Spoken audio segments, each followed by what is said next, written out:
கருப்புசாமி அவங்க எடுத்துகிட்டு வந்து கரெக்டாக உள் ஃபினிஷிங் பண்ணியாச்சு, வாவாட்டெலாம் கரெக்ட் பண்ணியாச்சு. அப்புறம் அப்புறம் கருப்புசாமி இவங்க கரெக்டாக விருதுநகர்லேருந்து வந்தாங்க, இவங்க கரெக்டாக ரெடி பண்ணியாச்சு. உள் ஃபினிஷிங் முடிஞ்சிருக்கு. அடுத்தது வந்து மேல் ஃபினிஷிங் பண்ணணும்.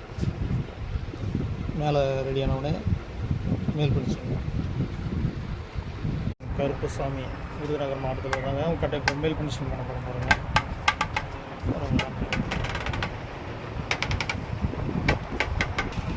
கருப்புசாமின்றவங்க இந்த கட்டை எடுத்து வந்தாங்க, மேல் ஃபினிஷிங் பண்ணிவிட்டு உங்கள்கிட்ட காமிக்கிறேன். இவங்க உங்கள்கிட்ட தான் மேல் ஃபினிஷிங் பண்ண போகிறோம். மேலே ஃபினிஷிங் பண்ணிவிட்டு உங்கள்கிட்ட காமிக்கிறேன். கருப்புசாமி விருதுநகர் மாவட்டம். கருப்புசாமி கட்டை பாருங்கள் எவ்வளோ போட்டாங்க ஒரு கட்டையில். ஒரு பக்கம் எவ்வளோ அவுட்ரு இருக்குது பாருங்கள். அவுட்ரு ஃபுல்லாக எடுத்துகிட்டு உங்களுக்கு ஃபினிஷிங்கில் காமிக்கிறேன்.